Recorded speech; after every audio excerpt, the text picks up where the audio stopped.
तरुणपणी केलेल्या चुका म्हातारपणी कशा भोगाव्या लागतात.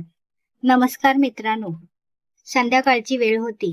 गावाच्या टोकाला असलेल्या जुन्या वडाच्या झाडाखाली एक वृद्ध माणूस शांतपणे बसला होता. त्याचे केस पूर्ण पांढरे झाले होते, चेहऱ्यावर सुरकुत्या होत्या, डोळ्यांवर जाड चष्मा होता, हातात एक काठी होती. दूरवर खेळणाऱ्या मुलांकडे तो एकटक पाहत होता. त्यांचं नाव होतं विठ्ठलराव. गावात एकेकाळी त्यांचं नाव मोठ्या आदराने घेतलं जायचं. पैसा, जमीन, घर, प्रतिष्ठा सर्व काही होतं. पण आज त्या मोठ्या घरात ते एकटे राहत होते. त्यांच्या डोळ्यात एक वेगळीच पोकळी होती. अचानक बाजूला बसलेल्या एका तरुणाने विचारले, "काका, तुम्ही रोज इथे येऊन इतका वेळ बसता, कंटाळा येत नाही का?" विठ्ठलराव हलकेच हसले. "कंटाळा? अरे बाळा, जेव्हा माणूस तरुण नसतो तेव्हा त्याला वेळ मिळत नाही आणि म्हातारा झाल्यावर वेळच वेळ असतो.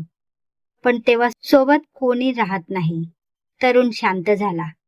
काही क्षणांनी विठ्ठलराव पुन्हा बोलू लागले, "तुला माहिती आहे का, म्हातारपणी शिक्षा नसते, पण तरुणपणी केलेल्या काही चुका म्हातारपणी शिक्षा बनून परत येतात." तरुण उत्सुकतेने ऐकू लागला. पहिली चूक, आई वडिलांना वेळ न देणे. तरुणपणी विठ्ठलराव खूप महत्वाकांक्षी होते. त्यांना पैसा कमवायचा होता, मोठं व्हायचं होतं.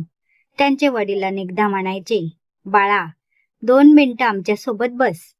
पण विठ्ठलराव म्हणायचे, "आता वेळ नाही." आई दारात उभी राहून वाट पाहायची, पण त्यांना मित्र, व्यवसाय आणि पैसा याशिवाय काहीच दिसत नव्हतं. एक दिवस आई गेली. नंतर काही वर्षांनी वडीलही गेले. आणि जेव्हा त्यांच्या फोटोसमोर बसून रडण्याची वेळ आली, तेव्हा त्यांना जाणवलं, जिवंत असताना दिला नाही तो वेळ आता आयुष्यभर मागूनही परत मिळणार नव्हता. दुसरी चूक, पैशाला सर्व काही समजणे.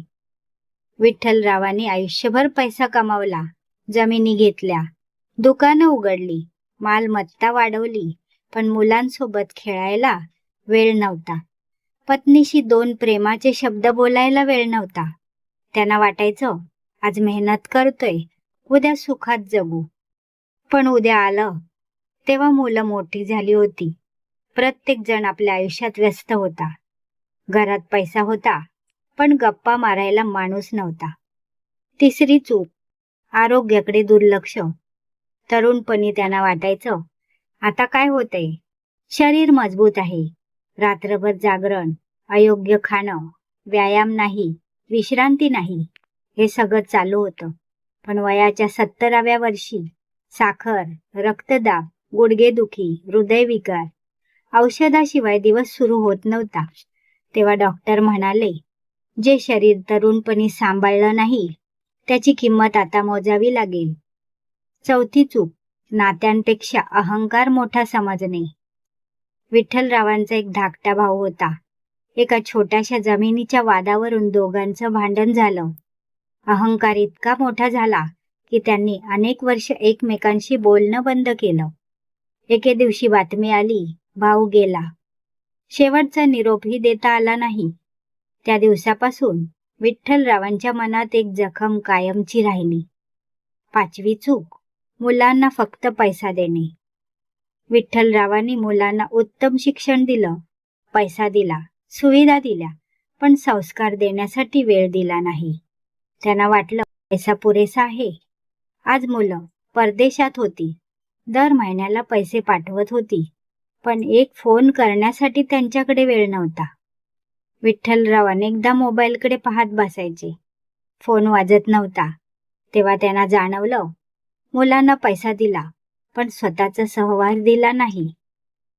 विठ्ठलराव काही क्षण शांत झाले. त्यांच्या डोळ्यात पाणी आलं. तरुणही विचारात पडला होता.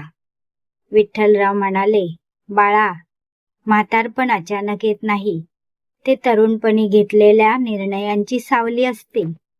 वारा हलकेच वाहत होता. सूर्य मावळत होता. आकाश लालसर झालं होतं. विठ्ठलराव पुढे म्हणाले, "लोक म्हातारपणाला दोष देतात, पण म्हातारपण फक्त आरसा असतो. त्यात आयुष्यभर केलेल्या कर्माचं प्रतिबिंब दिसतं." तरुणाने विचारलं, मग माणसाने काय करावं? विठ्ठलराव हसले. पैसा कमाव, प्रगती कर, मोठा हो, पण आई वडिलांना वेळ दे, नाती जप, आरोग्य जप, अहंकार दूर ठेव आणि ज्यांच्यावर प्रेम करतोस त्यांना ते वेळेवर सांग. कारण म्हातारपणी सर्वात जास्त त्रास आजारांचा होत नाही, सर्वात जास्त त्रास होतो तो पश्चातापांचा. संध्याकाळ पूर्ण उतरली होती. वडाच्या झाडाखाली बसलेले विठ्ठलराव उठले. काठीचा आधार घेत त्यांनी हळूहळू घराकडे चालायला सुरुवात केली आणि त्या तरुणाच्या मनात एक विचार कायमचा कोरला गेला. तरुणपणी केलेल्या चुका काळ विसरत नाही, त्या म्हातारपणी परत येतात. म्हणून आज जे योग्य आहे ते आजच करा, कारण उद्या कदाचित उशीर झालेला असेल.